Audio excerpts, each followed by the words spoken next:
Behind the red and white striped curtains of the circus lay a world that's equal parts wonder, mystery, and exploitation. People would travel miles, pay their hard-earned money, and fill the great tents to witness the extraordinary. People whose physical appearance and abilities defied conventional norms in the 19th and early 20th centuries. But what occurred when the crowds went home and the applause died out?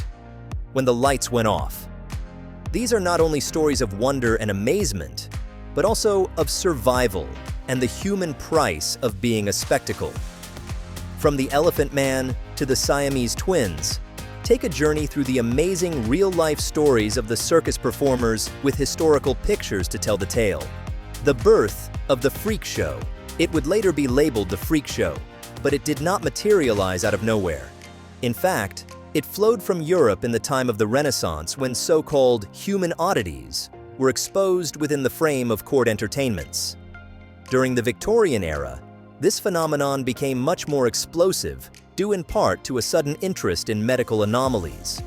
The Industrial Revolution played a huge role. Cities were growing, travel was easier, and entertainment became big business. Showmen like P.T. Barnum realized a buck could be made from public fascination, while the term freak show has an entirely pejorative tone these days. Back in the 19th century, it was quite a common form of entertainment, and often for many performers, a route to financial freedom. But at what price? The legends behind the spectacle. 1. Joseph Merrick. The Elephant Man. Born in England in 1862, the life of Joseph Merrick was less than a struggle since his birth. He developed severe deformities as a child, with thickened skin and enlarged limbs that led to his infamous nickname. The rejection of society and abandonment by his family left him no other option but to join the circus out of desperation. But his life was to take a dramatic turn. After the exploitation of freak shows in Europe, Merrick finally found refuge in London Hospital. There, under the care of Dr. Frederick Trevis, he disclosed a reflective, intelligent personality that challenged the way people saw him.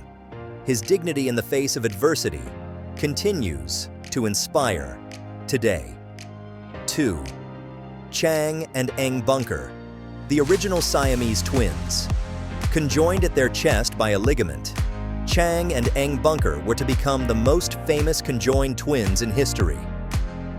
Born in 1811 in Siam, modern-day Thailand, they had been discovered by a British merchant and brought to the United States, where they performed for audiences as curiosities. What made them remarkable wasn't their condition alone, but their adaptability. Retiring from the spotlight, they purchased land in North Carolina, married sisters, and had 21 children between them.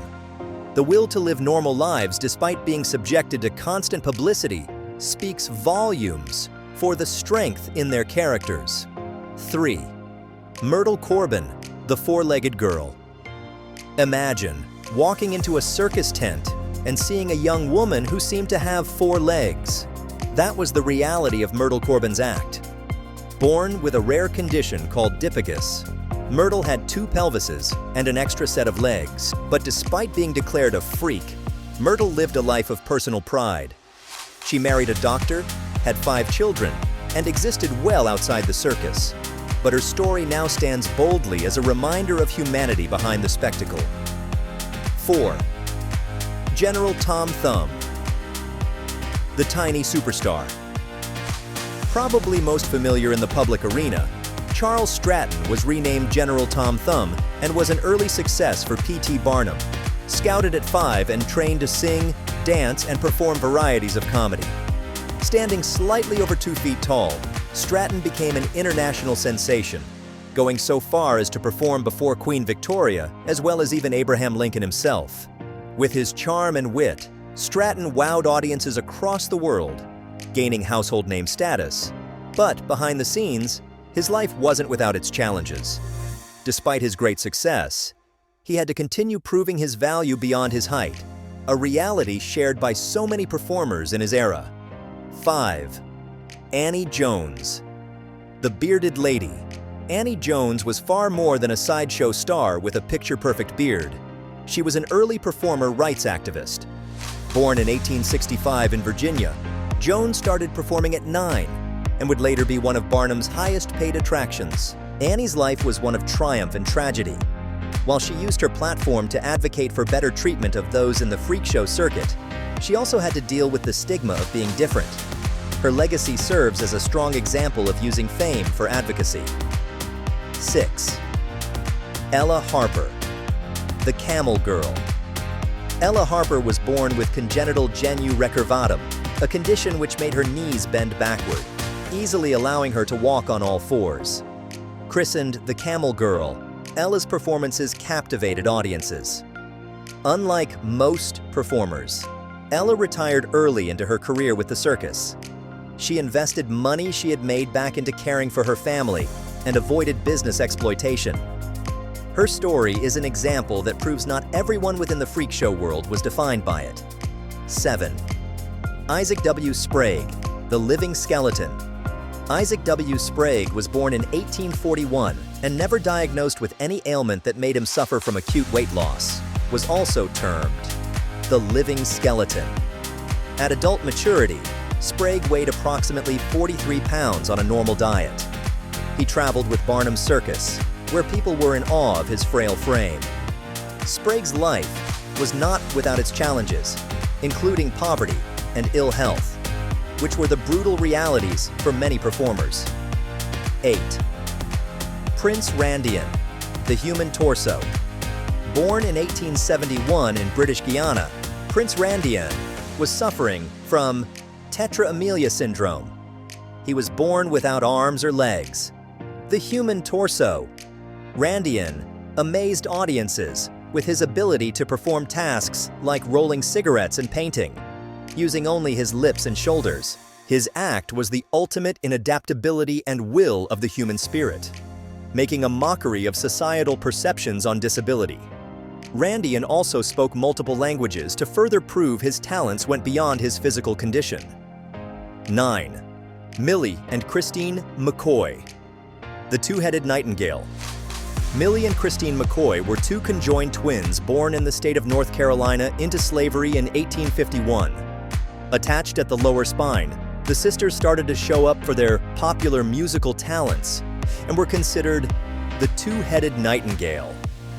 Their story really is a remarkable one in treading the stony paths into success.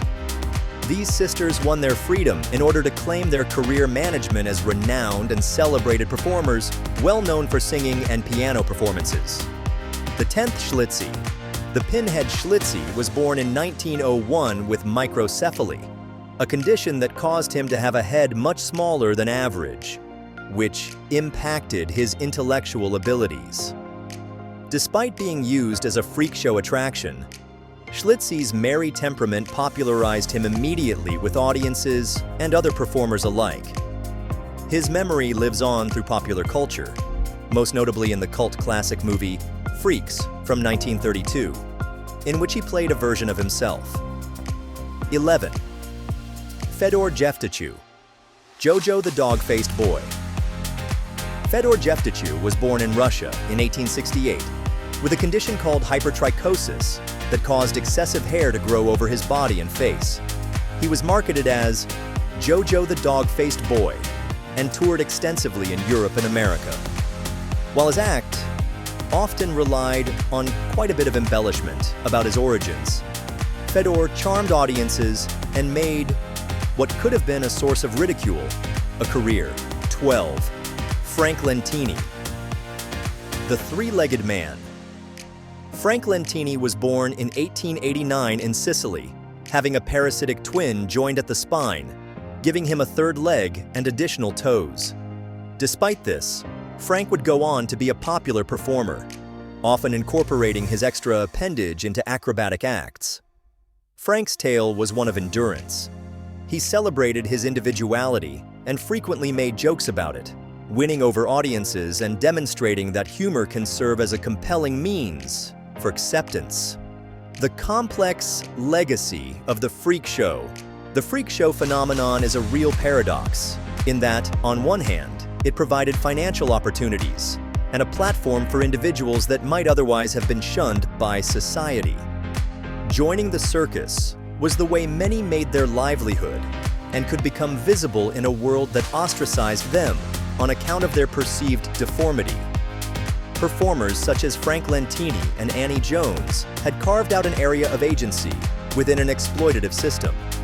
These shows, however, propagated damaging stereotypes, framing singular people as objects of wonder rather than human beings with multidimensional lives and emotions. Showmen such as P.T. Barnum often sensationalized the life stories of their performers, even making up preposterous tales to draw larger audiences through the door. In so doing, he dehumanized performers, turning them into a spectacle. Can I just ask how heavy you are? Do you have a number for that? I prefer not to say, Just but... between you and me. 500 pounds. 750 pounds? You said 50 pounds! For others, like Prince Randian and the McCoy twins, it was at once a stage and a prison, as their talents were celebrated, but they were confined by the narrow view of what it meant to be different that society had. The tension between empowerment and exploitation gives the history of freak shows its compellingly awkward quality. The decline of the freak show. Freak shows lost their popularity from the mid-20th century. Advances in medical science came with clear explanations for many conditions that had left people earlier shocked and filled with wonder. The bizarre became medical anomalies, and thus, as such, they were explained away out of some of its mystique of the unknown. As vaudeville declined, public attitudes were changing. The 20th century civil rights movements meant human dignity and equality were now discussed publicly, and the use of people as amusement began to be seen in a different moral light. Eventually, laws banned the display of humans for reasons of their physiological variation, thus accelerating the freak show's demise. But the spirit of these performers lives on. Modern audiences might see their stories in a different light, one of humanity and resilience, rather than physical characteristics. Celebrating diversity. Today, freak shows might be utterly a thing of the past, yet its rich history extends the reverberating implications for discussion upon diversity, representation, and acceptance. Now we celebrate our uniqueness that defines us all, instead of segregating those that fall outside societal expectations. The movies, books, and sundry documentaries have rewritten our understanding concerning them. Films like The Greatest Showman reignited interest in circus performers, usually highly idealized versions of the life. Meanwhile, social movements have helped provide voices for the disabled and brought them to greater inclusion and respect. The lives of circus performers remind us of the importance of empathy, to look beyond appearances and see the strength in every human being. The world of circus freaks is one of paradox and complexity. Behind the dazzling lights and roaring crowds lay individuals with remarkable stories of resilience, determination, and courage. These were people who turned their differences into strengths, carving out a place for themselves in a world that often sought to exclude them. And as we remember their lives, let us not forget that their worth was never about body characteristics or performances. It was about their being human. Their stories remind us powerfully to welcome diversity, fight against stereotypes, and celebrate the exceptional in whatever forms. So, the next time you come across an old picture of a circus act, take the time to reflect upon the person behind that image. Their story is not about freak shows. It's a chronicle about the spirit that outlives those who had the guts to be different.